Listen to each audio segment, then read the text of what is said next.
Friends, जसं की आपण लास्ट व्हिडिओमध्ये बघितलेलं की आपण हे केज डेकोरेट करायला काही सामान आणलंय. So let's decorate the cage. So आधी मी हे वाला लावणार आहे. सो मी हे लावून भेटते. सो फ्रेंड्स, आता मी इथे सेंटरला हे लावलंय. आता मी लावणार आहे नेक्स्ट त्यांचा फेवरेट हा वाला झोका.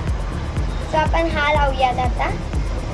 सो फ्रेंड्स, आता मी इकडे झोका लावला आणि इथे त्यांची शिडी लावली आहे. आणि आता मी लावणार आहे हे वाला. आणि मला माहिती आहे माझे बर्ड्स कसे आहेत. मला माहिती आहे हे तोडून टाकणार आहेत, पण तरी पण स्टार्टिंगला तर नाही तोडणार, पण नंतर तोडून टाकतील. सो फ्रेंड्स, आता मी इकडे हे वाला पण लावलेलं आहे, जसं बघू शकतात. सो आता मी लावणार आहे हे वाले त्यांचे झोके. हा पिंक कलरचा, जसं की लास्ट व्हिडिओमध्ये दाखवलेला. आणि हे आपण लावूयात आता. Yes, I am very excited. एक ह्या साईडला लावणार आहेत, एक पाठच्या साईडला लावणार आहेत, असं आपण लावूया. ठीक आहे. सो फ्रेंड्स, फायनली मी इथे सगळं लावलेलं आहे. आता मी तुम्हाला दाखवते.